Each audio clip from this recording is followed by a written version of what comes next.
সূরাতুল মুমিনুনের প্রথম 10টি আয়াতের বিশেষ ফজিলাত রয়েছে, তাৎপর্য রয়েছে। এই 10টি আয়াতের সংক্ষিপ্ত তাফসীর আমি আপনাদের সামনে পেশ করব ইনশাআল্লাহ বিইذنিল্লাহ। তো সূরাতুল মুমিনুন, আল্লাহ দেখেন মুমিনদের নামে সূরা দিয়েছেন সূরাতুল মুমিনুন, আবার কাফিরদের নামেও একটা সূরা ডেডিকেট করেছেন। সূরাটার নাম কি বলেন তো? সূরাতুল কাফিরুন। আবার মুমিনও না কাফিরও না, মাঝামাঝি আল মুনাফিকুন, তাদের নামে আল্লাহ একটা সূরা দিয়েছেন সূরাতুল মুনাফিকুন। তো এই সূরাটা আমাদেরকে উৎসর্গ করা, আমাদের জন্য ডেডিকেট করা, মুমিনুন নামে এই সূরাটা। এই সূরাটা নাজিলের একটা প্রেক্ষাপট আছে, যেটাকে আরবিতে শানুন নুজুল বলে। ওটা বলেই আমি মূল ব্যাখ্যা বা আলোচনার দিকে চলে যাচ্ছি। সম্মানিত শুধু রাসূলুল্লাহ সাল্লাল্লাহু আলাইহি ওয়াসাল্লামের কাছে আল্লাহ তাআলা যে কোরআন নাজিল করেছেন, এই কোরআন যেটা লেটেস্ট ভার্সন অফ রেভিলেশনের সর্বশেষ ভার্সন, এটা আল্লাহ তাআলা বিষ্ণু ঈসা ইসলামের কাছে নানাভাবে নাজিল করতেন। কোরআন নাজিল হওয়ার অনেকগুলো পদ্ধতি ছিল, সবসময় একইভাবে কোরআন আসতো না। কখনো কখনো কোরআন আসতো মিসলা সলসালাতিল জারাস, আমরা ঘন্টা যখন বাজাই যে বিকট শব্দ হয়, এরকম বিকট আওয়াজে মাঝে মাঝে কোরআন নাজিল হতো। আপনাদের মনে থাকবার কথা, বাংলাদেশে আমরা যখন প্রাইমারি স্কুলে পড়তাম বা হাই স্কুলে পড়তাম, ঘন্টা শেষ হলে, একটা ক্লাস শেষ হলে দফতরি কি করতো বলেন তো? হ্যাঁ, দিত না? মনে পড়ে? পিকচারাইজেশন হচ্ছে? আচ্ছা, প্রচন্ড আওয়াজে ওই বেলের মধ্যে বাড়িয়ে দিত। তখন আমরা বুঝতাম কি একটা ঘন্টা হয়েছে। এক ক্লাস শেষে একটা দিত, 2 ক্লাস শেষে 2টা, ক্লাস যখন সব শেষ তখন অনেকগুলো দিত, বুঝতাম যে ছুটি আমাদের। এরকম রিঙ্গিং বেল যদি বাজানো হয়, ঘন্টা বাজানো হয়, এটার যেরকম বিকট শব্দ, এরকম বিকট আওয়াজে মাঝে মাঝে কোরআন নাজিল হতো। রাসূল সাল্লাল্লাহু আলাইহি ওয়াসাল্লাম বলেন, এই প্রসেসে কোরআন রিসিভ করা আমার জন্য বড্ড কষ্টকর ছিল। আমাদের আয়েশা রাদিয়াল্লাহু তাআলা আনহা বলেন, প্রচন্ড শীতের রাতে আমরা কাঁপতাম শীতে, আর বিষ্ণু সাল্লাল্লাহু আলাইহি ওয়াসাল্লাম থামতেন। ওয়া ইন্না জাবিনাহু লা ইয়াতাফাসসাদু আরাফান, আমরা শীতে কাঁপতাম, কম্বল জড়িয়ে রাখতাম, আর বিষ্ণু নবীর কপাল বেয়ে ঘাম ঝরতো। সুবহানাল্লাহ বিহামদি। এভাবে তিনি কষ্ট করে কোরআন রিসিভ করেছেন। এটা একটা পদ্ধতি। আরেকটা পদ্ধতি হচ্ছে মিসলা দাবিয়া সাউতিন নাহাল, মৌমাছির ভন ভন শব্দের মতো কোরআন নাজিল হতো। যখন নাজিল হতো, রাসূল সাল্লাল্লাহু আলাইহি ওয়াসাল্লামের মুখের সামনে, চেহারার সামনে মৌমাছি ভন ভন করলে যেরকম সাউন্ড, এরকম একটা সাউন্ড হতো। সাহাবারা কাছাকাছি যারা থাকতেন, ওনারা উইটনেস করেছেন অনেকবার। আজকের এই আলোচনাটা এটার সাথে প্রাসঙ্গিক, আমি বলবো আপনাদের। 2টা পদ্ধতি গেল। আরেকটা পদ্ধতি হচ্ছে মিন ওয়ারাই হিজাব, পর্দার অন্তরাল থেকে সরাসরি আল্লাহ কথা বলতেন, রাসূল সাল্লাল্লাহু আলাইহি ওয়াসাল্লাম শুনতো। এটা কেবল একবারই হয়েছে, মেরাজের রাতে। তারপর মাঝে মাঝে ইউলকা ফি কুলুবি রাসূলিল্লাহ, আল্লাহ রাসূল সাল্লাল্লাহু আলাইহি ওয়াসাল্লামের অন্তঃকরণে আল্লাহ তাআলা ঢেলে দিতেন ওয়াহী। আচ্ছা, আবার কখনো কখনো জিবরাইল আলাইহিস সালাম ওনার মূল আকৃতিতে ওহী নিয়ে আসতেন। ওনার যে বিসূরাতিহিল আসলিয়া, জিবরাইল আলাইহিস সালামের যে মূল সূরাত, এই সূরাতে আসতেন। এই সূরাতে রাসূল সাল্লাল্লাহু আলাইহি ওয়াসাল্লাম জিবরাইল আলাইহিস সালামকে জীবনে 2বার দেখেছিলেন। একবার ওই যে হেরা গুহার ওখানে দেখেছিলেন, আর একবার সেই সিদরাতুল মুনতাহায় মেরাজের রাতে দেখেছিলেন। 600 পাখা মেলে বিশাল আকৃতি নিয়ে পুরো দিগন্ত বিস্তৃত করে জিবরাইল আলাইহিস সালাম নেমে আসতেন। 2বার এভাবে রাসূল সাল্লাল্লাহু আলাইহি ওয়াসাল্লাম দেখেছিলেন। এভাবে কোরআন নাজিল হতো। আবার কখনো কখনো রাসূল সাল্লাল্লাহু আলাইহি ওয়াসাল্লাম এই যে হিউম্যান শেপে, মানুষের আকৃতিতে আসতেন, দেখতে মানুষের মতো লাগতো। মানুষের আকৃতিতে জিবরাইল আলাইহিস সালাম এসে কোরআন পৌঁছে দিয়ে যেতেন। বিষ্ণু সাল্লাল্লাহু আলাইহি ওয়াসাল্লাম বলতেন, এই প্রসেসে ওহী রিসিভ করা আমার জন্য সবচেয়ে সহজ ছিল। এটা তো খুব স্বাভাবিক, ন্যাচারাল, যে একজন মানুষ এসে আমার সাথে কথা বললে, মানুষ মানুষের সাথে কথা বলবে, এটা তো খুব ফ্লেক্সিবল হবে, কমফোর্টেবল হবে। বাকি পদ্ধতিগুলো রাসূল সাল্লাল্লাহু আলাইহি ওয়াসাল্লামের জন্য কঠিন ছিল। এবং এই সূরাতে যখন জিবরাইল আলাইহিস সালাম আসতেন, তখন দিহিয়াতুল কালবি আল আনসারী নামে এক সাহাবীর সূরাতে আসতেন। ওনার তওবাটা আল্লাহর কাছে খুব পছন্দ হয়েছিল। জাহিলি যুগে অনেক কন্যা সন্তানকে তিনি জীবিত প্রচিত করেছিলেন। পরে একবার এমন রিপেন্টেন্ট হলেন, অনুতপ্ত হলেন, অনুশোচনায় পড়ে আল্লাহর কাছে এমন কান্না করলেন। আর অনুশোচনার চোখের পানি আল্লাহ বড্ড পছন্দ করেন। অনুতপ্ত বান্দা যখন অনুতপ্ত হয়ে কাঁদে, তার চোখের পানি তার চোখ বেয়ে, নাক বেয়ে জমিনে ড্রপ করার আগে আল্লাহ বান্দাকে মাফ করে দেয়। তো আল্লাহর কাছে এত পছন্দ হয়েছিলেন, মানুষের সূরাতে আসলে ওনার সূরাতে এসে তিনি কোরআন দিয়ে যেতেন বিষ্ণু সাল্লাল্লাহু আলাইহি ওয়াসাল্লামকে। তো মুসনাদে আহমদ ইবনে হাম্বল একটা হাদিস এসছে, ওমর ফারুক রাদিয়াল্লাহু তাআলা আনহু এই হাদিসটা বর্ণনা করেন। তিনি বলেন যে আমরা একবার বিষ্ণু সাল্লাল্লাহু আলাইহি ওয়াসাল্লামের পাশে বসা, হঠাৎ সামি'না দাবিয়া সাউতিন নাহাল, মৌমাছির ভন ভন শব্দ শুনতে পেলাম, কিন্তু তাকিয়ে দেখি কোনো মৌমাছি নাই। তখন বুঝলাম যে রাসূল সাল্লাল্লাহু আলাইহি ওয়াসাল্লাম ওহী রিসিভ করছেন। কি রিসিভ করছেন? ওহী রিসিভ করছেন। ঠিকই রাসূল সাল্লাল্লাহু আলাইহি ওয়াসাল্লাম কিবলামুখী হলেন, ফাস্তাকবালাল কিবলা। অনেকক্ষণ তিনি চুপ করে গম্ভীর হয়ে বসে থাকলেন, ওহী রিসিভ করলেন। এরপর সাহাবাদের দিকে তাকিয়ে উনি হেসে দিলেন, হেসে বললেন, এইমাত্র সূরাতুল মুমিনুনের প্রথম 10টা আয়াত আমার উপর নাজিল হয়েছে এবং এই 10টা আয়াতে মুমিনদের 7টা বিশেষ বৈশিষ্ট্যের কথা বলা হয়েছে। মান আকামা হুন্না দাখালাল জান্নাহ, যেই 7টা বৈশিষ্ট্য নিজের মধ্যে ধারণ করবে সে আল্লাহর জান্নাতের ওয়ারিস হয়ে যাবে। এবং এই আয়াতগুলো বলে আল্লাহ তাআলা সবশেষে এমনটাই বলেছেন যে উলাইকা হুমুল ওয়ারিসুন আল্লাযীনা ইয়ারিসুনাল ফিরদাউসা হুম ফিহা খালিদুন। যারা এই 7টা বৈশিষ্ট্য নিজের মধ্যে ধারণ করবে তারা জান্নাতুল ফিরদাউসের ওয়ারিস হয়ে যাবে, উত্তরাধিকার হয়ে যাবে। ওয়ারিস বুঝেন তো না? ওয়ারিস মানে হচ্ছে আপনি বাবার কাছ থেকে ইনহেরিটেন্স হিসেবে যেটা পেলেন। বাংলাদেশে দেখবেন যে অনেক জমি জমার মধ্যে প্লটের মধ্যে সাইনবোর্ড দেয়া থাকে যে ক্রয় সূত্রে এই জমির মালিক অমুক, বায়না সূত্রে এই জমির মালিক অমুক, তারপর ওয়ারিস সূত্রে এই জমির মালিক আব্দুর রহমান, লেখা থাকে না এরকম?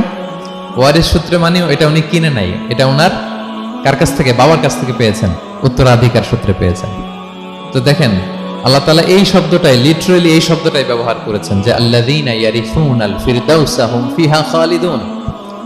বিশ্বাসীরা যদি এই 7টা গুণ নিজের মধ্যে ধারণ করে তাহলে বাবার সম্পদে সন্তানের যেমনি ভাগ থাকে সে ওয়ারিস হয়, আমার এই উম্মতেরা, আল্লাহর এই বান্দারা জান্নাতুল ফিরদাউসের ওয়ারিস হয়ে যাবে। তো বলেন আমরা জান্নাতুল ফিরদাউসের ওয়ারিস হতে চাই কি চাই না? চাই, সবাই চাই। হ্যাঁ বলেন বলেন, চাই তো? ইনশাআল্লাহ ইনশাআল্লাহ, আল্লাহুম্মা জাআলনা মিনহুম। তো আমরা তাহলে শুনি আল্লাহ তাআলা কি বৈশিষ্ট্যের কথা বললেন যেগুলো ধারণ করলে আমরা জান্নাতুল ফিরদাউসের ওয়ারিস হব। আম্মা জান আয়েশা রাদিয়াল্লাহু তাআলা আনহাকে সাহাবারা জিজ্ঞেস করতেন যে আম্মা জান কাইফা কানা খুলুকু রাসূলিল্লাহ, আল্লাহ রাসূল সাল্লাল্লাহু আলাইহি ওয়াসাল্লামের আচরণ কেমন ছিল? তিনি বলতেন কানা খুলুকুহু আল কুরআন, রাসূল সাল্লাল্লাহু আলাইহি ওয়াসাল্লামের আচরণ ছিল কোরআনের মতো আচরণ। উম্মে সালামা রাদিয়াল্লাহু তাআলা আনহা, আমাদের আরেক আম্মা জান, ওনাকে জিজ্ঞেস করা হলে উনি বলতেন রাসূল সাল্লাল্লাহু আলাইহি ওয়াসাল্লাম যখন রাস্তা দিয়ে হেঁটে যেতেন কাআন্নাল কুরআনা ইয়ামশি আলাল আরদ, মনে হতো লিভিং কোরআনটা রাস্তা দিয়ে হেঁটে যাচ্ছে।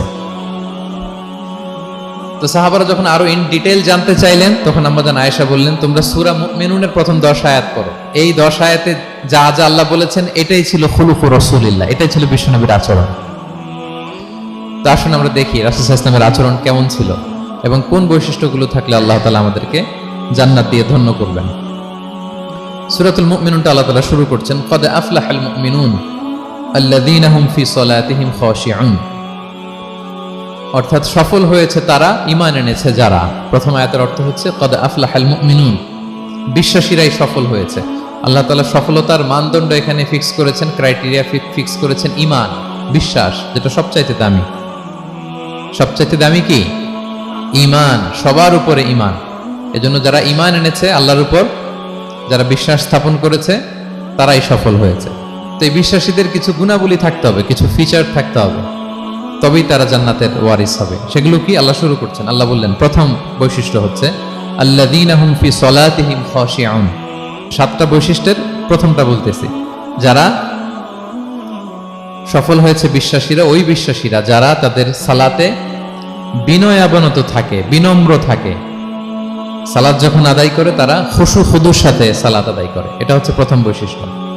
বিনয়ের সাথে। খুশু খুদু মানে হচ্ছে অন্তরের একাগ্রতা এবং অঙ্গ প্রত্যঙ্গের একাগ্রতা। খুব সহজে আপনার অন্তরটাও থাকবে, এখানে আল্লাহর ভয় থাকবে, একাগ্র চিত্তে আপনি আল্লাহকে স্মরণ করবেন, আবার অঙ্গ প্রত্যঙ্গগুলো ঠিক থাকবে, এগুলো নড়াচড়া করবে না। আমরা অনেকে সালাতে দাঁড়ালে খুব বেশি নড়াচড়া করি, সালাতে কিন্তু খুব বেশি মুভমেন্ট করা যায় না, এটা নিষেধ। খুব জরুরি প্রয়োজন ছাড়া মুভমেন্ট করা নিষেধ।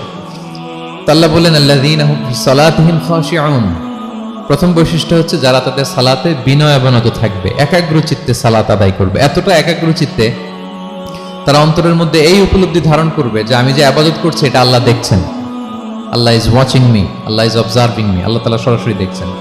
এবং রাসূল সাল্লাল্লাহু আলাইহি ওয়াসাল্লাম এটাই বলেছেন যে আনতা আবুদাল্লাহা কাআন্নাকা তারাহু ফাইন লাম তাকুন তারাহু ফাইন্নাহু ইয়ারাক, এমন ভাবে ইবাদত করো মনে করো যে তুমি আল্লাহকে দেখছো। আর এটা যদি ভাবতে, এই উপলব্ধি আনতে যদি কষ্ট হয় তাহলে অন্তত এতটুকু তো ভাবো যে আল্লাহ তোমায় দেখছেন, আল্লাহ আমাকে দেখছেন। এই ভাবনাটা অন্তরে আনা যায় না? চাইলেই আনা যায়। আমরা যেন এই উপলব্ধিটা নিজেদের মধ্যে, রিয়েলাইজেশনটা বিল্ড আপ করার চেষ্টা করি যে আমি যে মুসল্লায় দাঁড়ালাম, এই যে আমি কিয়ামুল লাইল করতেছি, এই যে তারাবিতে আমি 20 রাকাত পড়তেছি লম্বা সময় ধরে, আল্লাহ কিন্তু দেখছেন। আমার সিজদা, আমার রুকু, এগুলো আল্লাহ তাআলা সরাসরি কি করছেন? দেখছেন। এই ফিল নিয়ে যদি আপনি সালাতে দাঁড়ান, এটা হচ্ছে খুশু খুদু। সাহাবারা এতটা বিনয়বনত ভাবে একাগ্র চিত্তে নিমগ্ন হয়ে সালাতে প্রবেশ করতেন, মরুভূমির মাঝখানে ওনারা সালাত পড়ার সময় মাঝে মাঝে মরুভূমির পাখি এসে ওনাদের কাঁধে বসে যেত, মাথায় বসে যেত। পাখিগুলো মনে করতো এগুলো হয়তো খেজুর গাছ টাছ কিছু একটা হবে। কি হবে? খেজুর গাছ হয়তো হবে। আবার যখন রুকুতে যেতেন, পাখি উড়াল দিত। তার মানে কি, খুব বিনয়বনত ভাবে বিনম্র চিত্তে ওনারা সালাত পার করতেন।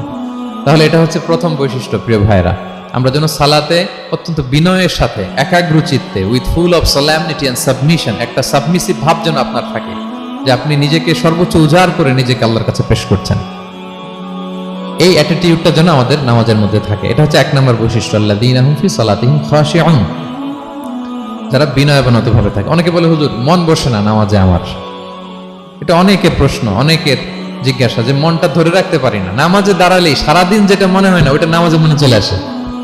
এরকম হয় না? সারাদিন এটাকে কি যেন ভাবতেছিলাম মনে নাই, নামাজে দাঁড়ালেই মন চলে আসে। তারপরে মনকে আরবিতে বলে, অন্তরকে বলে কলব। কলব মানে যেটা খুব নড়াচড়া করে, মুভমেন্ট করে, ওইটাই কলব। মন দেখবেন এদিকে ছোটে ওদিকে ছোটে। ওই যে আমরা ছোটবেলায় একটা গান শুনতাম, গানটা হচ্ছে পাগল মন, মন কেন এত কথা বলে। মানে মন এদিকে ছোটে ওদিকে ছোটে, মনকে ধরে রাখা বড্ড জটিল, কষ্টকর।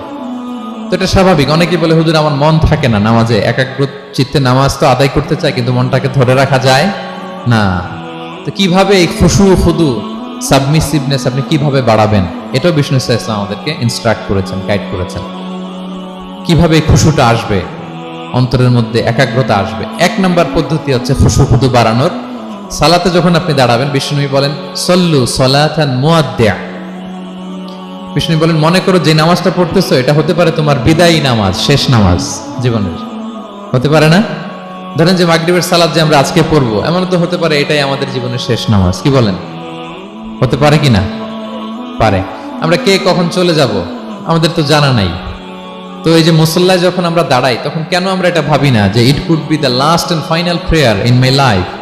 হতে পারে এটাই আমার জীবনের শেষ নামাজ। এটা যদি আপনি ভাবতে পারেন, তখন দেখবেন ঠিকই আপনার একাগ্রতা, সাবমিসিভনেস এটা বাড়তেছে। আপনাকে যদি বলা হয় যে আজকে রাত 10টায় তোমার দুনিয়ার সফর শেষ, নতুন স্টেশনে যেতে হবে, আলামুল বারজাকে তোমার শেষ, তোমার মৃত্যু হয়ে যাবে। আজকে যে মাগরিব আর এই যে এশা আর যে তারাবির সালাত, এটাই তোমার লাস্ট নামাজ, যাও এটাই তোমার লাস্ট চান্স। এটা যদি আজকে আমরা জানি, এই হলরুমে যারা আছি, যদি এটা জেনে যায় যে আজকের তারাবিটাই শেষ তারাবি, শেষ সুযোগ, বলেন তো আমাদের অবস্থা কি হবে? প্রতিদিন ধরেন যে মাগরিবের নামাজের পরে একটু নিউজ দেখেন, একটু ফেসবুকে ঢুকেন, আজকেও তো ঢুকবেন, তাই না? ঢুকবেন। কি করবেন আজকে? আল্লাহ, সব বাদ দিয়ে অজু করে আতর মেখে জায়নামাজটা ভিজিয়ে দীর্ঘ কিয়ামুল লাইল করবেন। সিজদায় পড়ে চোখের পানি দিয়ে জায়নামাজ ভিজিয়ে দেবো আমরা, ঠিক কিনা? কারণ আমি নিশ্চিত হতে পেরেছি এটাই আমার শেষ নামাজ। তো এটা তো প্রত্যেক সালাতের ক্ষেত্রেই আমাদের প্রযোজ্য। আসলে আমরা যে নামাজ পড়ি, যে কোনো নামাজই তো আমার শেষ চান্স হতে পারে। কি বলেন? হতে পারে কি পারে না? বলেন তো। পারে। এই টেকনিকটাই রাসূল সাল্লাল্লাহু আলাইহি ওয়াসাল্লাম শিখিয়েছেন, বলেছেন সল্লু সালাতান মুআদ্দিয়া। মনে করো এটাই হতে পারে তোমার জীবনের শেষ নামাজ। আমাদের ইউনিভার্সিটিতে ইমাম বেসার, যিনি চিফ ইমাম, উনি নামাজের আগে একটা চমৎকার অ্যানাউন্সমেন্ট দেয়। উনি বলে যে লেটস পারফর্ম দিস সালাহ as if this is our last and final prayer. চলুন এমন ভাবে নামাজটা পড়ি, ভাবি যে হতে পারে এটাই আমার জীবনের শেষ নামাজ। তাহলে সম্মানিত, শুধু এই ভাবনাটা নিয়ে যদি আমরা মুসল্লায় দাঁড়াই, দেখবেন যে ওই দিন আপনার মনে দৃশ্যরিক যাবে না, একটা ভয় কাজ করবে যে হায় রে, হতে পারে এটাই আমার লাস্ট চান্স, আর আমার রবকে সিজদা দেওয়ার সুযোগ হয়তো আমি আর পাবো না। তাহলে এখন থেকে আমরা সালাতে যখন দাঁড়াবো এটা ভাববো যে this could be my last chance in my life. হতে পারে এটাই শেষ চান্স, আমি একাগ্র চিত্তে আমার সালাতটাকে আল্লাহর কাছে উপস্থাপন করি। কি বলেন, পারা যাবে তো ইনশাআল্লাহ? খুশু খুদু বাড়ানোর 1 নম্বর টিপস। খুশু খুদু বাড়ানোর 2 নম্বর টিপস হচ্ছে তাড়াহুড়ো না করা। আমরা অনেকে তাড়াহুড়ো করি, রুকু থেকে হুট করে দাঁড়িয়ে যাই, তারপরে সোজা হয়ে দাঁড়িয়ে না থেকে তাড়াতাড়ি সেজদায় চলে যাই। 2 সেজদার মাঝখানে ধীরস্থির ভাবে বসার কথা, আমরা না বসেই 2য় সেজদায় চলে যাই। এই প্রবণতা আমাদের অনেকের আছে না? এটা কিন্তু নিষেধ। তা'দীলুল আরকান, বাকি সব মাযহাবে এটা ফরজ। আপনি তাড়াহুড়ো করলে আপনার নামাজই হবে না। আর আমাদের মাযহাবে, হানাফি মাযহাবে এটা ওয়াজিব। ওয়াজিব তরক করলে সাউ সিজদা দিতে হয়। দুই সেজদার মাঝখানে আপনি সুস্থির হয়ে বসবেন। অনেকে দেখা যায় একটা সেজদা দিয়ে মাথা কোনো রকম উঠিয়েই আরেক সেজদায় বসেও নাই ঠিক মতো আরামসে, এরকম আছে না? এটা যদি কেউ করে আমাদের মাযহাব অনুযায়ী তার সৌ সেজদা দিতে হবে। তাহলে এরকম তাড়াহুড়ো করা যাবে? আর এখন থেকে তো কি করবেন বলেন? ধীরস্থির ভাবে নামাজ পড়বো। No rushing, no rushing in সালাহ, নো হ্যাস্টিনেস ইন সালাহ। নামাজে রাশ করা যাবে না, রিল্যাক্সের সাথে আমরা নামাজ পড়বো, ধীরস্থির ভাবে নামাজ পড়বো। রুকু সেজদাগুলো খুব চমৎকার ভাবে আদায় করবো। রাসূল সাল্লাল্লাহু আলাইহি ওয়াসাল্লামের রুকু যে দিতেন, ওনার পিঠটা এত স্ট্রেট ফরওয়ার্ড হতো, সাহাবারা বলতেন লাউ ইস্তাকাররা আলাইহিল মা লাসাব্বা আলাইহিল মা আলাস্তাকাররা। পানি ভর্তি এক গ্লাস পানি যদি রাসূল সাল্লাল্লাহু আলাইহি ওয়াসাল্লামের রুকু দেওয়া পিঠের উপর রেখে দেওয়া হয়, পানিটাও পড়বে না, গ্লাসটাও ভাঙবে না। তার মানে এত স্ট্রেট ফরওয়ার্ড পিঠ ছিল। আবার রাসূল সাল্লাল্লাহু আলাইহি ওয়াসাল্লাম বলতেন আসওয়াউন নাসি সারিকাতান মান ইয়াসরিকু ফিস সালাহ। তিনি বললেন সবচাইতে বড় চোর যে নামাজে চুরি করে। সাহাবারা বললেন ওয়া কাইফা ইয়াসরিকু মিন সালাতিহি ইয়া রাসূলুল্লাহ, নামাজে আবার কিভাবে চুরি করে? রাসূল সাল্লাল্লাহু আলাইহি ওয়াসাল্লাম বললেন লা ইউতিম্মু রুকুআহা ওয়া সুজুদাহা, রুকু সেজদাগুলো সুন্দর করে আদায় করে না, সেই নামাজ চোর। আমরা যেন রুকু সেজদাগুলোকে খুব সুন্দরভাবে ধীরস্থিরভাবে যেন আমরা আদায় করি, আমরা যেন তাড়াহুড়ো না করি। রাসূল সাল্লাল্লাহু আলাইহি ওয়াসাল্লাম একবার মসজিদে নববীতে বসা এক সাহাবী এসে নামাজ পড়ে রাসূল সাল্লাল্লাহু আলাইহি ওয়াসাল্লামকে সালাম দিলেন। রাসূল সাল্লাল্লাহু আলাইহি ওয়াসাল্লামের সালামের উত্তর দিয়ে বলেন ইরজি' ফাসাল্লি ফাইন্নাকা লাম তুসাল্লি, যাও তুমি আবার নামাজটা পড়ে আসো, তোমার নামাজ হয়নি। সাহাবী যে আবার নামাজ পড়ে আবার আসলেন, রাসূল সাল্লাল্লাহু আলাইহি ওয়াসাল্লাম আবার বললেন সাল্লি ফাইন্নাকা লাম তুসাল্লি, নামাজ পড়ে আসো, হয়নি। আবার গেলেন, আসলেন, আবার বললেন তুমি নামাজটা পড়ে আসো, হয়নি। এবার তো বেচারা কেঁদে দিয়ে বলে ইয়া রাসূলুল্লাহ লা উহসিনু মিন যালিক, এর চেয়ে ভালো পারি না আমি, আপনি আমাকে শিখিয়ে দেন। রাসূল সাল্লাল্লাহু আলাইহি ওয়াসাল্লাম তখন বললেন যখন নামাজে দাঁড়াবা, ফাতিহা পড়বা আর একটা সূরা মেলাবা, ধীরস্থির ভাবে দাঁড়াবা। যখন রুকুতে যাবা হাত্তা তাতমাইন্না রাকিআন, ধীরস্থির ভাবে রুকু করবা। তুমি তাড়াহুড়ো করেছো, রুকু থেকে যখন সোজা হয়ে দাঁড়াবা ধীরস্থির ভাবে দাঁড়াবা, নাকি তাড়াহুড়ো করবেন? ধীরস্থির ভাবে দাঁড়াবেন, কয়েক সেকেন্ড দাঁড়াবেন, তাসবিহ পড়বেন, এরপরে সিজদায় যাবেন। যখন সিজদায় যাবা হাত্তা তাতমাইন্না সাজিদান, রিল্যাক্স। সালাতের মধ্যে কিভাবে থাকতে হবে? উইথ রিল্যাক্সেশন, রিল্যাক্সের সাথে তুমি সিজদা দিবা। দুই সিজদার মাঝখানে বসে আবার রিল্যাক্স, আবার তুমি ধীরস্থির ভাবে বসবা। এইভাবে পুরো সালাতটা প্রত্যেকটা রাকাত তুমি এভাবে আদায় করবে। তার মানে সালাতে তাড়াহুড়ো করতে বিষ্ণু ইসলাম নিষেধ করেছেন। এমনকি অনেক সময় আমরা রুকু পাবো না বলে দৌড়ে যে সালাতে অংশগ্রহণ করি, এটাও নিষেধ করেছেন। আমরা অনেক সময় এরকম করি না? মাগরিবের নামাজে রুজু করতেছি, ইমাম সাহেব ওয়াদ-দুহা ওয়াল-লাইলি ইযা সাজা, এই সূরাটা তো মুখস্থ, তো টের পাচ্ছি যে আমি এখন মুখ ধুইতেছি আর সূরা দোহা তো শেষ হয়ে যাবে, কোন রকম ওযু করে দৌড়ে যে অংশগ্রহণ করে যাতে রাকাতটা পায়, এটা নিষেধ করেছেন বিষ্ণু ইসলাম। এটা করবেন না। আপনি ধীরস্থির ভাবে ওযু করবেন, ধীরস্থির ভাবে যাবেন, তাড়াহুড়ো করবেন না। আপনি কার সামনে যাচ্ছেন? মালিকুল আমলাক, রাজা ধীরাজ, আরশের অধিপতি। আপনি তাড়াহুড়ো করে গেলে তো আপনি হাঁপাতে হাঁপাতে অস্থির হয়ে যাবেন, ব্রেথ ইন ব্রেথ আউট করতে করতে। ধীরস্থির ভাবে যাবেন, অংশগ্রহণ করবেন। রাসূল সাল্লাল্লাহু আলাইহি ওয়াসাল্লাম বলেন ইদা উকিমাতিস সালাতু ফালা তা'তুহা তাসআউন, নামাজ শুরু হয়ে গেলে দৌড়ে দৌড়ে যে অংশগ্রহণ করবে না। আলাইকুম বিসাকিনা, ধীরস্থির ভাবে যে অংশগ্রহণ করবে। ফামা আদরাকতুম ফাসাল্লু, ধীরস্থির ভাবে যে যতটুকু পাও অতটুকুই পড়ো। ওমা ফাতাকুম ফাআতিমু, যেটা ছুটে যায় নিজে পরে দাঁড়িয়ে আদায় করে নাও। সুবহানাল্লাহ বিহামদি, কত সহজ করে দিয়েছেন। তাহলে সালাতে তাড়াহুড়ো করা যাবে? প্রিয় ভাইরা বলেন তো, তাড়াহুড়ো করা যাবে আর আজকে থেকে? না, আমরা তাড়াহুড়ো করবো না, আমরা ধীরস্থির ভাবে যে সালাতে অংশগ্রহণ করবো, তাহলে আপনার খুশু খুদু বাড়বে। দুইটা টিপস গেল। 3 নাম্বার হচ্ছে জামাতে সালাত আদায় করতে হবে, তাহলে আপনার একাগ্রতা বাড়বে। সলাতুল জামাআতি তাফদুলু সলাতাল ফারদি বি27 দারাজা, একাকী নামাজ পড়লে যে সওয়াব, জামাতে পড়লে 27 গুণ বেশি সওয়াব। জামাতে পড়বেন। রাসূল সাল্লাল্লাহু আলাইহি ওয়াসাল্লাম সবসময় জামাতে সালাত পড়তেন। ইন্তেকালের আগেও এই সালাতের ব্যাপারে তিনি আমাদেরকে ওসিয়ত করেছেন, বলেছেন আসসালাতু আসসালাত ওয়া মা মালাকাত আইমানুকুম। ইন্তেকালের আগ মুহূর্ত, এখনই রূহ কবজ হবে, এর আগে উনি কি বলেছেন? সালাত, উম্মতেরা সালাত, নামাজ, নামাজ যেন নষ্ট না হয়। উমর ফারুক রাদিয়াল্লাহু তাআলা আনহুর সময়ে একজন অগ্নি উপাসক ছিল, তার নাম আবু লুলু আল মাজুসি। উনি মুগীরা ইবনে শু'বা রাদিয়াল্লাহু তাআলা আনহু নামে এক সাহাবীর দাস ছিলেন, মুকাতাব দাস। কন্ট্রাক্ট ছিল যে এত টাকা দিলে তাকে আজাদ করা হবে।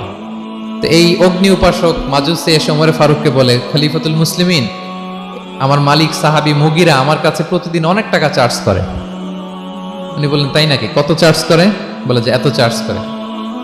তো বলতেছে, আচ্ছা তুমি তাহলে কি কাজ করো, কি কাজ জানো? বলে যে আমি খঞ্জর বানাতে জানি, ছুরি, ছোট ছুরি আর কি। বলতেছে, ওরে আল্লাহ, যারা খঞ্জর বানাতে জানে তারা তো অনেক টাকা মেক করে, সেই হিসাবে তো মুগিরা বেশি চার্জ করে না, অল্পই চার্জ করছে। সে ইনসাফপূর্ণ চার্জই করেছে, কিন্তু এই আবু লুলু আল মাজুসির এই কথাটা পছন্দ হয় না। সে রাগান্বিত হয়ে গেল, হয়ে বলে, ওমর, সবার ক্ষেত্রে তুমি নরম আর আমাকে তুমি কঠিন নিয়ম শেখাও না, দাঁড়াও তোমাকে আমি দেখাচ্ছি। মনে মনে বলতেছে এটা। রেগে মেগে সে বাড়িতে এসে আজকে একটা খঞ্জর বানাইছে, দুই মুখো খঞ্জর। ওয়া মাকবাদাতুহু ফি ওয়াসাতি, এটার হ্যান্ডেলটা মিডলে, এদিকেও মাথা এদিকেও মাথা, এটার ধার করে প্রতিদিন বিষ মাখায় এটাতে। আর মনে মনে বলে, ওমর দাঁড়াও তোমাকে আজকে আমি দেখাবো। তো ওমরে ফারুককে আল্লাহ তাআলা স্বপ্নে দেখিয়েছেন যে একটা লাল মোরগ ওনাকে 3টা ঠোকর মেরেছে। উনি সাহাবাদের কাছে বলেছেন যে আমি স্বপ্নে দেখেছি একটা লাল মোরগ আমাকে 3টা ঠোকর মেরেছে। তো সে খঞ্জরকে ধার দিয়ে একদিন ফজরের নামাজে, ওয়াকানু ইউসাল্লুনা বিগালাস, ওনারা খুব অন্ধকার থাকতে ফজরের নামাজ পড়তো। সে বুরনুস, এক ধরনের জুব্বা যেটার মাথা আছে, ওটা পরে হুডির মতো আর কি, হুডি চেনেন তো না, হুডির মতো একটা জুব্বা পরে সে অন্ধকারে, সে তো আসলে অমুসলিম, সাহাবাদের সাথে পিছনে দাঁড়াইছে নামাজের ভান করার জন্য, আর এই খঞ্জরটা নিয়ে গেছে সাথে। ওমর ফারুক ফজরের সালাত শুরু করলেন, প্রথম রাকাত শেষ করলেন, দ্বিতীয় রাকাতের জন্য যখন দাঁড়াইছেন তখনই সে প্ল্যান মাফিক খঞ্জর বের করে ওমর ফারুকের পেটের মধ্যে 3বার স্টেবিং করলেন, আঘাত করলেন। করার সাথে সাথে ওমর ফারুক উল্টে পড়ে গেলেন আর বললেন, খাতালানি আল কালব, কোন এক কুকুর আমাকে আঘাত করেছে। তো সাহাবার ওমর ফারুককে ধরলেন, আর এই অগ্নি উপাসক এই খঞ্জর নিয়ে কাতারের মাঝখান দিয়ে 2 দিকে খঞ্জর চালাতে চালাতে যাচ্ছিলেন। যে সাহাবাই ধরে সেই আঘাতপ্রাপ্ত হয়ে ওখানে 7 থেকে 10 জন স্পট ডেথ, জায়গায় মারা গেছে। পরে এক সাহাবী নিজের জামা খুলে তার গায়ে ছুঁড়ে মারছে, তখন সে ওইটাতে পেঁচিয়ে পড়ে গেছে। যখন বুঝে গেছে যে আমাকে ধরে ফেলবে, সে সুইসাইড করে ফেলছে, নিজেকে নিজে মেরে ফেলছে। তো ওমর ফারুক তো বেহুশ, ওনাকে নিয়ে যাওয়া হলো, পিছন থেকে একজন নামাজের ইমামতি করলেন। তো ওমর ফারুক রাদিয়াল্লাহু তাআলা আনহু হুশ ফিরে পেলেন। হুশ ফিরে পাওয়ার পরে দিনের বেলা যখন হুশ আসলো ওনার, সবাই চারদিকে বসা যে হায় হায় আমাদের আমিরুল মুমিনিনের কি জানি কি হয়। হুশ ফিরার পরে ওনার মুখের প্রথম কথাটা ছিল আসাল্লান নাস, মানে আমার নেতৃত্বে যে ফজরের সালাতটা শুরু হয়েছিল এটা কি ঠিকঠাক শেষ হয়েছিল? সুবহানাল্লাহ পড়বেন না? আচ্ছা বলেন তো, এই মুহূর্তে আমরা কি করতাম? ওনাকে যে স্টেবিং করছে, চিকিৎসক এসে দুধ দেয়, দুধ পেট দিয়ে বেরিয়ে যায়, নাবিজ দেয়, নাবিজ বের হয়ে যায়, মানে উনি ইন্তেকাল করবেন, এটা বোঝাই যাচ্ছে। এমন কঠিন পরিস্থিতিতে আমরা যদি হসপিটালে হুশ ফিরে পেতাম, আমরা কি বলতাম বলেন দেখি? কে কি বলতেন? কে মারছে, আমারে বাঁচানো যায় কিনা, মাউন্ট এলিজাবেথে নিয়ে চলো, সিঙ্গাপুরে অথবা বামরুন গ্রেডে নিয়ে চলো, আমেরিকাতে নিয়ে চলো, অথবা আমার তো ওখানে ব্যাংক ব্যালেন্স আছে, আমি তো মরে যাবো, আমার ছেলেগুলার কি হবে, হ্যাঁ আমার মেয়েগুলার কে দেখবে, এগুলো ছিল আমাদের কনসার্ন। তো ওমর ফারুক জানতেছেন যে উনি পৃথিবী থেকে বিদায় নিচ্ছেন, একটু হুশ ফিরে পাইছেন। হুশ ফিরে পাওয়ার পরে প্রথম কথাটা ছিল আসাল্লান নাস, লোকেরা কি নামাজ পড়েছিল? আল্লাহু আকবার। তাহলে এটা কত গুরুত্বপূর্ণ ইবাদত, কিভাবে এই সালাতকে সাহাবারা অফার করতেন। তো খুশু খুদুর সাথে যদি আমরা সালাত অফার করতে চাই, আমাদেরকে জামাতে পড়তে হবে। একাকি পড়লে দেখবেন মনে দিকে যায়, ওদিকে যায়, কয় রাকাত পড়ছি ভুলে যাই, এরকম হয় না? একাকি পড়তে গেলে এটা করা যাবে না, জামাতে পড়তে হবে। সালাতে কি কি বলতেছেন এগুলোর অর্থ বুঝে যদি সালাত অফার করেন, তাইলে আপনার সালাতে মনোযোগ থাকবে। সুবহান রাব্বিয়াল আলা, সুবহান রাব্বিয়াল আযীম, এর অর্থ কি? সূরা ফাতিহা যে প্রতিদিন পড়ি, কি সুন্দর প্রার্থনা সূচক বাক্য, এর অর্থ কি? আল্লাহ সকল প্রশংসা তোমার, আল্লাহ তুমি দয়াময় মেহেরবান, আল্লাহ তুমি বিচার দিবসের মালিক, যেদিন তোমার আরশের ছায়া ছাড়া কোনো ছায়া থাকবে না। নবীদের যে পথে চালিয়েছে ওই পথে আমাদেরকে চালাও, যারা ভ্রান্ত হয়েছে, যারা তোমার ক্রোধের শিকার হয়েছে ওই পথে আমাদেরকে চালিও না। কি চমৎকার চমৎকার কথামালা দিয়ে আমরা এই দোয়াগুলো পড়ি। আমরা অর্থ বুঝি না বলে আমাদের হৃদয়েও টাচ করে না, ঠিক কিনা? দেখবেন আরব শায়েকরা যখন কিয়ামুল লাইল করে, তারাবির সালাত পড়ায়, অনেক অনেক আয়াতে ওনারা ডুকরে ডুকরে কেঁদে ওঠে আওয়াজ করে। কারণ কি? জাহান্নামের আয়াত, আযাবের আয়াত, পূর্ববর্তী উম্মত যে ধ্বংস হয়েছে, কিভাবে ওদেরকে বিকট আওয়াজ দিয়ে, গ্রাউন্ড সাউন্ড গ্রেনেড দিয়ে ধ্বংস করা হয়েছে, বন্যা দিয়ে ধ্বংস করা হয়েছে, কিভাবে এদেরকে বাতাস দিয়ে নাস্তানাবুদ করে দেয়া হয়েছে, এগুলো যখন পড়ে ওনারা কাঁদে। আযাবের আয়াত আসলে কাঁদে, জান্নাতের আয়াত আসলে সাবলীল কণ্ঠে তেলাওয়াত চালিয়ে যায়। এর কারণ কি বলেন? অর্থ বুঝে। আমরা যেন সালাতে অর্থ বুঝে সালাত তফর করার চেষ্টা করি, পাশাপাশি সালাতের সুন্নাহগুলো যেন আমরা পড়ি, সালাতের যে সুন্নাহ আছে সুনানুস সালাহ এগুলো যেন আমরা পড়ি, মনোযোগ আরো বাড়বে। সানাগুলো পড়বেন, ফাতিহা শেষে আওয়াজ করে আমিন বলবেন অথবা ফিসফিসি কণ্ঠে আমিন বলবেন। বিষ্ণু ইসলাম বলেন, ইদা আম্মানাল ইমামু ফাআমিনু, ইমাম আমিন বললে তোমরাও আমিন বলো, কারণ এই মাত্র একটা দোয়া করা হয়েছে। সূরা ফাতিহাটা কি একটা দোয়া। ইদা ওয়াফাকা তা'মিনুকুম তা'মিনাল মালাইকাতি গুফিরা লাহু মা তাকাদ্দামা মিন যামবিহি ওয়া মা তাআখার। রাসূল সাল্লাল্লাহু আলাইহি ওয়াসাল্লাম বলেছেন, ইমাম যখন আমিন বলে তোমরাও তখন আমিন বলো, কারণ তোমরা যখন আমিন বলো ফেরেশতারাও আমিন বলে, আর তোমাদের আমিন আর ফেরেশতাদের আমিন যখন একসাথে হয়ে যায় তোমাদের পূর্বের সব গুনাহ আল্লাহ মাফ করে দেয়। এটা আমিন বলা সুন্নাহ, বলবেন। নামাজ বাঁধার পরে সুন্নাত নামাজে, নফল নামাজে সানাগুলো পড়বেন, কত চমৎকার অর্থবোধক সানা আছে। আমরা তো শুধু সুবহানাকাল্লাহুম্মা বিহামদিকা ওয়া তাবারাকা ইসমুকা ওয়া তাআলা জাদ্দুকা শুধু এটাই পড়ি। রাসূল সাল্লাল্লাহু আলাইহি ওয়াসাল্লাম তাকবীরে তাহরিমে বাঁধার পরে অনেক চমৎকার চমৎকার দোয়া পড়তেন। ইন্না সলাতি ওয়া নুসুকি ওয়া মাহইয়ায়া ওয়া মামাতি লিল্লাহি রাব্বিল আলামিন। আমার সালাত, আমার ইবাদত, আমার জীবন মরণ সবটাই কার জন্য? এই দোয়াটা পড়তেন শুরুতেই। তারপর পড়তেন ওয়াজ্জাহতু ওয়াজহিয়া লিল্লাযী ফাতারাস সামাওয়াতি ওয়াল আরদা হানিফা ওয়া মা আনা মিনাল মুশরিকিন। আমার সবকিছুকে আমি এক সত্তার দিকে ফেরালাম, একনিষ্ঠ হয়ে, আর আমি মুশরিক নই, আমি আল্লাহর দিকে একনিষ্ঠ হলাম। এই দোয়াগুলো পড়তেন। আল্লাহুম্মা বাঈদ বাইনি ওয়া বাইনা খাতায়ায়া কামা বা'আদতা বাইনাল মাশরিকি ওয়াল মাগরিব। আল্লাহুম্মা নাক্কিনি মিন খাতায়ায়া কামা ইউনাক্কা আস-সাওবুল আবয়াদু মিনাদ দানাস। আল্লাহুম্মা ইগসিল খাতায়ায়া বিল মাই ওয়াস সালজি ওয়াল বারাদ। এগুলো সানা, এগুলো যে সানা আমরা জানিই না। সানা মানে হচ্ছে প্রশংসাসূচক কথা। আমরা শুধু সুবহানাকাল্লাহুম্মা বিহামদিকা এতটুকুই পড়ি। রাসূল ইসলাম বলতেন, আল্লাহ আমার আর আমার গুনার মাঝে এতটুকু দূরত্ব করে দাও, পূর্ব থেকে পশ্চিম যত দূর, আমার আর আমার গুনার বোঝার মাঝে এতটুকু দূরত্ব তুমি করে দাও। সাদা কাপড় যেমনি ধুয়ে ফকফকা করা হয়, আল্লাহ আমাকে তুমি গুনামুক্ত করে এরকম ফকফকা সাদা বানিয়ে দাও, শুভ্র বানিয়ে দাও। আল্লাহ আমাকে তুমি বরফ দিয়ে, ঠান্ডা পানি দিয়ে, তুষারপাত দিয়ে ধুয়ে আমার গুনাহগুলো তুমি পরিষ্কার করে আমাকে তুমি নিষ্পাপ করে দাও। এগুলো বলে এরপরে আলহামদুলিল্লাহ রাব্বিল আলামিন সূরা ফাতিহা শুরু করতেন। সালাম ফিরানোর আগে বিষ্ণু সাল্লাল্লাহু আলাইহি ওয়াসাল্লাম দোয়া মাসুর পড়তেন। কত চমৎকার মাসুর দোয়া আছে। আবার বিষ্ণু বলতেন, লা ইউসাল্লিমান্না আহাদুকুম হাত্তা ইয়াতাআওয়াযা আন আরবা মিন আযাবিল কবর, মিন আযাবি জাহান্নাম, মিন ফিতনাতিল মাহইয়া ওয়াল মামাত ওয়া মিন ফিতনাতিল মাসিহিদ দাজ্জাল। আমার কোন উম্মত যেন সালাম ফিরানোর আগে এই চারটা জিনিস থেকে পানাহ চাওয়া ছাড়া যেন সালাম না ফিরায়। একটা কি? আল্লাহ তুমি জাহান্নামের আযাব থেকে বাঁচাও, আল্লাহ তুমি কবরের আযাব থেকে বাঁচাও, আল্লাহ জীবন মরণের ফিতনা থেকে বাঁচাও, আল্লাহ তুমি দাজ্জালের ফিতনা থেকে বাঁচাও। পড়ে না আমিন? তো এত এঙ্গেজমেন্ট যদি আপনার নামাজে থাকে, আপনার মন এদিক সেদিক যাবে? হ্যাঁ, আপনি অর্থ খেয়াল করতেছেন, আযাবের আয়াত আসলে আপনি অশ্রুসিক্ত হচ্ছেন, আপনি দোয়ায়ে মাসুর পড়ছেন, আপনি সানা পড়ছেন, আপনি দীর্ঘ সময় কিয়ামুল লাইল করতেছেন, আপনার মন এদিক সেদিক ছুটবে? বলেন তো ছুটবে না। এই টিপস গুলো বিষ্ণু সাল্লাল্লাহু আলাইহি ওয়াসাল্লাম শিখিয়েছেন। এগুলো যদি আমরা পালন করি তাহলে আল্লাযীনা হুম ফি সালাতিহিম খাশিউন, বিনম্র চিত্তে সালাত আদায়কারী হিসেবে আমরা আল্লাহর কাছে পরিগণিত হব। তাহলে প্রথম নাম্বার শর্তটা বুঝতে পারছেন কিভাবে সালাত আদায় করতে হবে?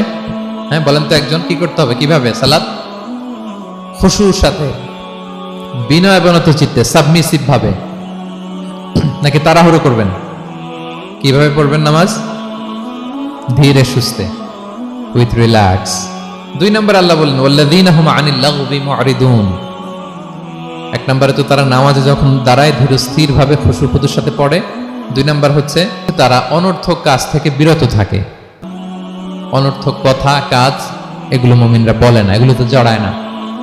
মিনিংলেস কোনো কাজের সাথে বিশ্বাসীদের কোনো সম্পর্ক, অর্থবোধক কাজ, ভালো কাজ, কল্যাণমূলক কাজ, সামাজিক কাজ, মানবতার কল্যাণে যে কাজগুলো আছে এগুলোর সাথে তারা জড়ায়। বিষ্ণু ইসলাম বলেছেন, মিন হুসনি ইসলামিল মারই তারকুহু মা লা ইয়ানি। ব্যক্তির ইসলামের সৌন্দর্য হচ্ছে যে ব্যক্তি এমন কোনো কাজ করবে না যেটার কোনো মিনিং নাই। মিনিংলেস কাজ থেকে সে বেঁচে থাকবে। মুহাদ্দিসিনে ইকরাম এই হাদিসটাকে বলে রুবউদ্দিন, মানে দিন ইসলামকে যদি 4 ভাগ করেন, এই 4 ভাগের 1 ভাগের কথা এই হাদিসের মধ্যে চলে আসছে। সেটা কি? যে বিশ্বাসীরা কোনো অনর্থক কাজে জড়ায় না নিজেদেরকে। অনর্থক কাজ, কথাবার্তা, অপ্রয়োজনীয় আড্ডা, অপ্রয়োজনীয় খুশগল্প, অন্যকে নিয়ে সমালোচনা, অন্যের গীবত, শেকায়াত, ওর এই সমস্যা, চায়ের আড্ডাতে আমরা এরকম সমালোচনার ঝড় তুলি, ঠিক কিনা বলেন? ঠিক কিনা? এটা করা যাবে না। আপনি জান্নাতেরও ওয়ারিস হবেন, আবার চা মুখে নিয়ে আপনি শিকায়াত করবেন, গীবত করবেন, দুইটা একসাথে যাবে না। তাহলে বিশ্বাসীরা কোনো অনর্থক কাজে জড়ায় না, মিনিংলেস কাজে জড়ায় না, তারা ভালো কাজে, কল্যাণের কাজে জড়ায়। মিনিংলেস কোনো কথাও বলে না, কারণ তারা জানে মা ইয়ালফিদু মিন কাউলিন ইল্লা লাদাইহি রাকিবুন আতীদ। আমরা যা বলি, মুখ নিঃসৃত যা বের হয়, এটাকে লিখে রাখার জন্য একদল ফেরেশতা আছে, রাকিব পর্যবেক্ষণকারী, আতীদ একেবারে প্রহরীর মতো আছে। বললেই টুকে নেয়, বললেই টুকে নেয় সব। সূরা ইয়াসিন আল্লাহ বলেন ওয়া কুল্লা শাইইন আহসাইনাহু ফি ইমামিন মুবিন। আমি ইমামুম মুবিন নামক এক দালিলিক রেজিস্ট্রি খাতায় সব কিছু তুলে রাখছি, সব পাই টু পাই আপনি পাবেন, আপনি অবাক হবেন। মালি হাযাল কিতাবি লা ইগাদিরু সাগীরাতান ওয়ালা কাবীরাতান ইল্লা আহসাহা। এটা কেমন আমলনামা, ছোট্ট ভালো কাজ করেছে ওইটাও আছে, ছোট্ট খারাপ করেছে ওইটাও আছে, অবাক হবেন আপনি, সব আল্লাহ তাআলা সেখানে তুলে রাখবেন। তো বিশ্বাসীরা কোনো অনর্থক কথা কাজের সাথে জড়ায় না, এজন্য কারণ তারা জানে এগুলো সব রেকর্ডেড, সব রেকর্ডেড। আপনার কোনো কাজ যদি রেকর্ড করা হয় এবং বলা হয় যে এটা গণমানুষের কাছে উপস্থাপন করা হবে, আপনি কি করবেন তখন বলেন তো? খুব সতর্ক হয়ে চলবেন, সতর্ক হয়ে বলবেন। হ্যাঁ, এই যে আমরা যে এই ক্যামেরা থাকলে যেভাবে কথা বলি, সবসময় কি এইভাবে বলি না? আমরা যখন নিজেদের ঘরোয়া আড্ডায় বসে আমরা কত কথা বলে ফেলি, ইনফরমাল অনেক কথা বলি, যেগুলো ক্যামেরা থাকলে বলি না, কারণ এটা ফরমাল, এটা কোটি মানুষের কাছে যাবে, সবাই শুনবে, সবাই জানবে, এজন্য আমরা সাবধান হয়ে কথা বলি। কি বলেন? তো এই যে এই ক্যামেরা কিন্তু অদৃশ্য ক্যামেরা চারদিকে আমাদের, ইমাম মুবিন নামক অদৃশ্য ক্যামেরা দিয়ে সব রেকর্ড করা হচ্ছে।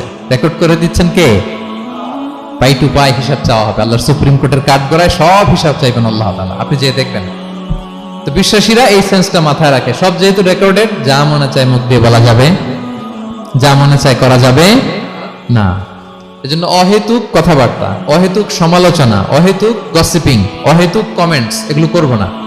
এখন সোশ্যাল মিডিয়ার যুগে দেখবেন যে কমেন্টসের বন্যা বয়ে যায়, যার যেটা মনে চায়, কারণ ধরার কেউ নাই, দেখার কেউ নাই, বলার কেউ নাই, যা মনে চায় লিখতে থাকে। হ্যাঁ, বিশাল একজন বড় মাপের লোক, তার ওখানে যে লিখতেছে যা মনে চায়, গালি গালাজ, ওনাকে অ্যাডভাইস দেওয়া, নাসিহাত দেওয়া ইচ্ছে মতো। বিশ্বাসীরা এটা করে না, তারা অনর্থক কোনো কাজে জড়ায় না, এবং কেউ জড়াতে চাইলেও তাকে স্পেস দেয় না। একদল আছে দেখবেন যে আপনি আজে বাজে কাজে জড়ান না, এটা আবার অনেকের ভালো লাগে না, তো তারা এসে আপনাকে জড়াতে যাবে, তর্ক করবে, আপনার সাথে ডিবেট করবে, পায়ে পাড়া দিয়ে ঝগড়া করবে, এরকম আছে না নাই? আপনার কমেন্ট বক্সে এসে দেখবেন যে গালি দিবে, হ্যাঁ, ট্যাগিং করবে, পোক করবে, আপনার মানে আপনাকে অস্থির বানাতে চাইবে। আপনি কি করবেন? আপনিও আরেকটা গালি দিয়ে দিবেন কমেন্টসে, আপনারও তো স্বাধীনতা আছে নাকি? আপনিও দিবেন গালি, কি করবেন? সালাম দিবেন। কি দিবেন? ওয়া ইযা খাতাবাহুমুল জাহিলুনা ক্বালু সালামা। সূরা ফুরকানে আল্লাহ বলেছেন যে মূর্খরা যখন অনর্থক তর্ক করতে আসতে চায়, বিশ্বাসীরা তাদের সাথে ওই ফাঁদে তারা পা দেয় না, তারা কি করে? সালাম দিয়ে কেটে পড়ে। তাহলে পায়ে পাড়া দিয়ে যদি কেউ এখন থেকে ঝগড়া করতে চায় আমাদের সাথে, আমরা কি করব? সালাম দিয়ে ওখান থেকে কেটে পড়ব। তাহলে বিশ্বাসীদের 2 নম্বর বৈশিষ্ট্য, ওয়াল্লাযীনা হুম আনিল লাগবি মুরিদুন, বিশ্বাসীরা অনর্থক কাজে জড়ায় না। 3 নম্বর হচ্ছে ওয়াল্লাযীনা হুম লিযাকাতি ফাইলুন, বিশ্বাসীরা তাদেরকে যদি আল্লাহ তাআলা ধন সম্পদ দিয়ে সমৃদ্ধশালী করে, তারা যাকাত দেয়। কি দেয়? আপনারা যাকাত দেন তো নাকি? দেখে তো মনে হচ্ছে সবাই ব্যবসায়ী, হ্যাঁ, চেহারা দেখে মনে হচ্ছে মাশাআল্লাহ অনেক সম্পদের মালিক। যাকাত দিতে হবে। আমরা যে যাকাত দেই, এটা কি আমরা করুণা করি? বলেন তো না। যাকাত হচ্ছে গরিবের হক। ওয়াফি আমওয়ালিহিম হাক্কুন লিসাইলি ওয়াল মাহরুম, আল্লাহ বলে ধনীদের সম্পদে গরিবদের অধিকার আছে। তা আপনি যখন কারো অধিকার দিলেন, আপনি কি তার প্রতি করুণা করলেন? হ্যাঁ, অধিকার কি করুণা? বলেন তো না। আপনার সম্পদে গরিবের অধিকার, আপনি করুণা করেন নাই, বরং আপনার থেকে যাকাত নিয়ে ওই গরিব আপনাকে করুণা করে গেছে। কারণ যাকাত নেয়া তার জন্য আবশ্যক না, আপনার দেয়া আবশ্যক। ও যদি বলে আমি যাকাত দিব না, তো আপনি কারে দিবেন? ও যাকাত গ্রহণ করে আপনাকে বাঁচালো, তাহলে credit goes to them, thanks goes to them. Islam চায় এই যে অর্থনৈতিক তারল্য, এটা সমাজে সবার কাছে থাক, এক পাশে গাছতলা আরেক পাশে পাঁচতলা, এরকম বিভাজন ইসলাম চায় না। ইসলাম চায় সবার হাতে টাকা পয়সা থাক। কাইলা ইয়াকুনা দুলাতান বাইনাল আগনিয়াই মিনকুম, টাকা পয়সা যেন শুধু ধনীদের মধ্যে সার্কুলেট না হয়, সবার কাছে যেন যায়। এজন্য আল্লাহ বলেন তোমাদের সম্পদে গরিবের অধিকার আছে, এটা করুণা না, এটা অধিকার। আর যদি এই ফরজ ইবাদত আপনি আদায় না করেন, আল্লাহ বলেন কঠিন শাস্তি তোমাদের জন্য অপেক্ষা করছে। আল্লাযীনা ইয়াকনিজুনা আয-যাহাবা ওয়াল ফিদ্দাতা ওয়া লা ইউনফিকুনহা ফি সাবিলিল্লাহ ফাবাশশিরহুম বিআযাবিন আলীম। স্বর্ণ জমায়, রূপা জমায়, ব্যাংক ব্যালেন্স, যাকাত দেয় না, তাদের জন্য কঠিন আযাব, কঠিন আযাবের সুসংবাদ দিয়েছেন আল্লাহ। দুঃসংবাদ না, সুসংবাদ। মানে হেয় করে, তুচ্ছ করে আল্লাহ তাআলা বলেছেন। ছেলে ইংরেজি পরীক্ষায় ফেল করছে, মা বলে ফেল করছে না, পড়াশোনা তো নাই, তোমার বাবা আসুক, এমন মাইট দিবে, মাইট দিলে মজা টের পাবা। আচ্ছা বলেন তো, মাইট দিলে কি মজা লাগে না ব্যথা লাগে? কিন্তু মা কি বলছে? মজা টের পাবা। মানে ওরে তুচ্ছ করে, তাচ্ছিল্য করে বলছে, মায়ের তীব্রতা বোঝানোর জন্য বলছে যে এমন মাইট দিবে, টের পাবা, দাঁড়াও, তোমার বাবা আসুক আজকে ঘরে। আল্লাহ ওইটাই বললেন। এই সম্পদগুলোকে লোহার খুন্তি বানিয়ে জাহান্নামের আগুনে পোড়ানো হবে। 3 জায়গায় ছাকা দেওয়া হবে। তুকুয়া বিহা জিবাহুহুম, কপালে, পাজরে, পিঠে। আর বলা হবে হাযা মা কানাসতুম, এগুলো তুমি জমায় রাখছিলা, দাও নাই মানুষকে। Bank balance, FDR, fixed deposit, price bond, এটা সেটা দাও নাই তুমি। আর হাদিসে এসেছে সুজা আন আকরা, টেকো সাপ হবে, মোস্ট ভেনোমাস স্নেক। সাপের মাথায় কিন্তু চুল গজায়, জানেন? সাপের মাথায় পশম আছে, কিন্তু যেই সাপের যেটা বেশি বিষাক্ত, এটার মাথায় পশমও থাকে না বিষের কারণে। এরকম সাপ ওই সম্পদগুলো সাপ হয়ে ছোবল মারবে আর বলবে আনা মালুক, আমি তোমার প্রাইস বন্ড, আমি তোমার ব্যাংক ব্যালেন্স, আমাকে খাওয়ার জন্য তো রাখছিল, আজকে উপভোগ করো। আল্লাহু আকবার। আল্লাহ আমাদেরকে হেফাজত করুক। সো যাদের সম্পদ আছে আমরা যেন যাকাত দেই, হিসেব করে করে যেন দেই। আপনাদের স্ত্রীদের যাদের অর্নামেন্টস, জুয়েলারি আছে, তারা যেন তাদের সম্পদের যাকাত দেয়। 25 গ্রাম যদি সোনা থাকে বা 595 গ্রাম যদি রূপা থাকে, অথবা এই পরিমাণ সম্পদ থাকে, ভাবিরাও যাকাত দিতে হবে। এটা ইন্ডিভিজুয়াল ইবাদত। আপনার যাকাত আপনার, ভাবির যাকাত ভাবির। আপনি চাইলে টাকা দিয়ে হেল্প করতে পারেন, কিন্তু ওনারও হিসাব করতে হবে এবং এটা কম্পালসারি, দিতেই হবে, দিতেই হবে। তাহলে ওয়াল্লাযীনা হুম লিয-যাকাতি ফাঈলুন, 4 নাম্বার হচ্ছে তারা যাকাত দেয়। 5 নাম্বার 6 নাম্বার আল্লাহ এক আয়াতে বলে ফেলেছেন, ওয়াল্লাযীনা হুম লিআমানাতিহিম ওয়া আহদিহিম রাউন, বিশ্বাসীরা আমানতের হেফাজত করে আর কথা দিলে কথা রাখে। 5 নাম্বার হচ্ছে আমানতের খেয়ানত করে না বিশ্বাসীরা, কারণ আমানতের খেয়ানত করে এটা মুনাফিকের আলামত। ইযা তুমিনা খানা, বিষ্ণু বললেন মুনাফিকদের বৈশিষ্ট্য হচ্ছে ওদের কাছে আমানত রাখলে ওটা আর পাওয়া যায় না পরে। এমন লোক আছে না সমাজে, আমানত রাখলে আর পাওয়া যায় না। তারা কি মুমিন না মুনাফিক বলেন তো? ইন্নাল্লাহা ইয়া'মুরুকুম আন তুআদ্দুল আমানাতি ইলা আহলিহা, আল্লাহ বলেছেন যার আমানত তাকে বুঝিয়ে দাও। বিষ্ণু ঈসা ইসলামকে মক্কার লোকেরা 2টা উপাধি দিয়েছিল, এক হচ্ছে আস-সাদিক, 2 হচ্ছে আল আমিন। সাদিক মানে সত্যবাদী। কারা দিয়েছিল? ঘোর শত্রুরা, অপোজিশন পার্টি, তারা উপাধি দিয়েছে। একটা হচ্ছে সাদিক মানে কি, আরেকটা হচ্ছে আল আমিন, বিশ্বস্ত। এতটা বিশ্বস্ত যে বিষ্ণু ঈসা ইসলাম মক্কা থেকে মদিনায় যেদিন হিজরত করতে যাবেন, আমানতের জিনিসগুলো উনি আলী রাদিয়াল্লাহু তাআলা আনহুর কাছে রেখে গিয়েছিলেন। এত এত আমানতের সম্পদ ওনার ঘরে ছিল। এই ডিপোজিট বুঝিয়ে দিতে আলী রাদিয়াল্লাহু তাআলা আনহুর টানা 3 দিন সময় লেগেছে, মক্কাবাসীদের আমানত বুঝিয়ে দিতে। সো যার আমানতদারিতা নাই তার ঈমান নাই। বিষ্ণু বলেছেন লা ঈমানা লিমান লা আমানাতা লাহ, যার আমানতদারিতা নাই ওর ঈমানই নাই। এবং আমানত ধ্বংস হয় এটা কিয়ামতের আলামত। ইযা দুইয়াতিল আমানাতু ফান্তাযিরিস সাআ, যখন আমানত নষ্ট হবে তোমরা কিয়ামতের অপেক্ষা করো। এখন বলেন তো আমাদের সমাজে আমানতের কি অবস্থা? খুবই খারাপ। আল্লাহু আকবার। আমানতটা কিন্তু এই যে এই ভাই আমাকে 2000 রিঙ্গিট রেখে বলছে আগামী মাসে এটা আমি নিব, একটু রাখেন, শুধু এটাই আমানত না। আল্লাহ আপনাকে যে পুরো সম্পদ দিয়েছেন এটা আমানত। আপনার ব্যবসা প্রতিষ্ঠান এটা আল্লাহর দেয়া আপনার কাছে আমানত। আপনার ছেলে আছে, মেয়ে আছে, স্ত্রী, তারা আল্লাহর দেয়া আমানত আপনার কাছে। আপনার নেম, আপনার ফেম, আপনার পাওয়ার, আপনার নলেজ, এগুলো আল্লাহর দেয়া আমানত। আপনি দেশের প্রধানমন্ত্রী, পুরো দেশটা আপনার কাছে আমানত, ঠিক কিনা? এই আমানতের ব্যাপারে জিজ্ঞেস করা হবে। বিশ্বাসীদের বৈশিষ্ট্য তারা আমানতকে হেফাজত করে, আমানত রক্ষা করে, আমানতের খেয়ানত তারা কোশ্চিনকালেও করে না। 6 নাম্বার হচ্ছে ওয়া আহদিহিম রাউন, বিশ্বাসীরা কথা দিলে কথা রাখে, তারা ওয়াদার খেলাফ করে না। ওয়াদার খেলাফ করাও কিন্তু মুনাফিকের আলামত। ওয়া ইযা ওয়াআদা আখলাফা, ওয়াদা দিলে মুনাফিকরা এটা খেয়ানত করে, তারা কথা দিয়ে কথা রাখে না। এবং আপনি কাউকে কথা দিয়ে যদি না রাখেন, এরকম প্রত্যেকটা প্রমিস, কমিটমেন্টের ব্যাপারে আপনি জিজ্ঞাসিত হবেন। আল্লাহ বলেন ওয়া আউফু বিল আহদি ইন্নাল আহদা কানা মাসউলা, কথা দিলে কথা রাখো।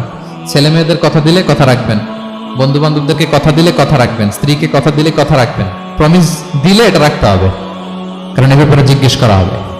নবীদের মধ্যে ইসমাঈল আলাইহিস সালাম ওয়াদা রক্ষার ব্যাপারে খুব বেশি সোচ্চার ছিলেন, সব নবীরাই ছিলেন, উনি বেশি সোচ্চার। এজন্য আল্লাহ বলেন ওয়াজকুর ফিল কিতাবি ইসমাঈল ইন্নাহু কানা সাদিকাল ওয়াদি ওয়া কানা রাসূলান নাবিয়্যা।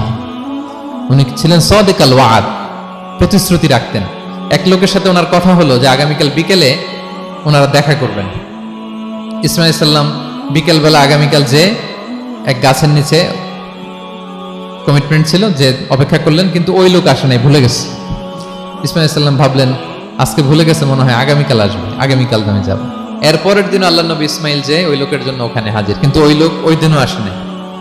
ইসমাঈল সাল্লাম বললেন মনে হয় এরপরের দিন আসবে। ইসমাঈল সাল্লাম এরপরের দিনও যায় হাজির। এভাবে একদিন দুই দিন না, টানা 30 দিন উনি আসরের পরে ওই গাছের নিচে ওই লোকের জন্য অপেক্ষা করেছেন। কারণ ইন্নাল আহদা কানা মাসউলা, কথা দিলে কথা রাখতে হবে। দেখেন আমরা কথা দিয়ে কথা রাখি তো নাকি? রাখেন রাখেন, সবাই বলেন এই চেষ্টা করতে হবে, রাইট? কথা দিলে আমরা যেন কথা রাখি। সব শেষে 7 নম্বর আল্লাহ বললেন ওয়াল্লাযীনা হুম আলা সালাওয়াতিহিম ইউহাফিজুন, বিশ্বাসীরা তাদের সালাত হেফাজত করে। একটু খেয়াল করে দেখেন, 7টা গুণের প্রথমটাও কি নিয়ে? সালাত নিয়ে, আবার শেষটাও। তার মানে কি বোঝা গেল? এটা বেশি গুরুত্বপূর্ণ না কম গুরুত্বপূর্ণ? সব নষ্ট হতে পারে, মুমিনের নামাজ নষ্ট হতে পারে, নামাজকে হেফাজত করতে হবে। হাফিজু আলা সালাওয়াত, আল্লাহ বললেন তোমাদের নামাজগুলোকে তোমরা হেফাজত করো। আগের যুগের উম্মতেরা সিনাগোগে না গেলে ইবাদত করতে পারতো না, চার্চে না গেলে ইবাদত করতে পারতো না, কিন্তু আমরা মসজিদেও নামাজ পড়তে পারি, বাইরেও পড়তে পারি। 5টা বিশেষ বৈশিষ্ট্য আল্লাহ তাআলা বিষ্ণু ঈসা ইসলামকে দিয়েছিলেন। এর মধ্যে একটা হচ্ছে জুইলাত লি আল আরদু কুল্লুহা মসজিদান ওয়া তাহুরা, আল্লাহ আমার জন্য পুরো জমিনটারে মসজিদ বানাই দিয়েছে। পুরো জমিন, আপনি ফ্লাই করতেছেন, বিমানে পড়তে পারবেন, আপনি সাগরে আছেন, জাহাজে পড়তে পারবেন, আপনি বিকেলবেলা মাঠে আছেন, ওযু থাকলে আল্লাহু আকবার বলে দাঁড়ায় যাবেন, বন্ধুদেরকে নিয়ে যে কোনো জায়গায় নামাজ পড়া যায়, ঠিক কি না? এই নামাজ নিয়ে কোনো এক্সকিউজ চলবে না। No excuse will be granted that day. দাঁড়িয়ে পড়তে পারেন না, বসে পড়তে হবে, বসে পারেন না তো শুয়ে পড়তে হবে, শুয়ে পারেন না তো ইশারায় পড়তে হবে, ওযুর জন্য পানি নাই তো তায়াম্মুম করে পড়তে হবে, ঠিক কি না? হাফিজু আলা সালাওয়াত, সালাতের ব্যাপারে সচেষ্ট হও, কারণ এটা প্রথম হিসেব চাইবেন আল্লাহ। আল্লাহ বলেন আউয়ালু মা ইউহাসাবু বিহিল আবদু ইয়াউমাল কিয়ামাতি আস-সালাহ, কিয়ামতের সর্বপ্রথম হিসেব হবে নামাজের। আওয়াজ করে বলেন কিসের? ফা ইন সালুহাত সালুহা সাইরু আমালি, নামাজের হিসেব যদি সহজ হয় সব সহজ, আর নামাজের হিসেব যদি গন্ডগোল হয় পুরো আমল নামায় গন্ডগোল লেগে যাবে। প্রিয় ভাইরা, তাই আমরা যেন সালাতের ব্যাপারে যত্নবান হই, আমরা যেন খুশু খুজুর সাথে সালাত পড়ি, আমরা যেন অনর্থক কথাবার্তা কাজ থেকে যেন বেঁচে থাকি। আল্লাহ যাদেরকে আমাদেরকে সম্পদ দান করেছেন, আমরা যেন ফরজ যাকাতটুকু আদায় করি, আমরা যেন আমানতের ব্যাপারে সাবধান হই, সচেতন হই, আমানতকে যেন রক্ষা করি, আমরা যেন কথা দিলে কথা রাখি, এবং যে কোনো মূল্যে আমরা যেন সালাতকে হেফাজত করি। আমাদের সব মিস হতে পারে, কাজকে আমরা বলবো যে নামাজ আছে, নামাজকে বলা যাবে না আমার কাজ আছে, ঠিক কিনা বলেন? আওয়াজ করে বলেন ঠিক কিনা? কাজকে কি বলবো আমরা, নাকি নামাজকে বলবেন আমার একটু কাজ আছে? না, আমরা যেন সালাতের ব্যাপারে যত্নশীল হই, সচেতন হই। এই যে 7টা গুণের কথা বললাম, যারা এটার উপর আমল করবে, যারা এটা নিজের মধ্যে ধারণ করবে, আল্লাহ বলেন উলাইকা হুমুল ওয়ারিসুন, এরা ওয়ারিস, আল্লাযীনা ইয়ারিসুনাল ফিরদাউসা হুম ফিহা খালিদুন, তারা জান্নাতুল ফিরদাউসের ওয়ারিস হয়ে যাবে।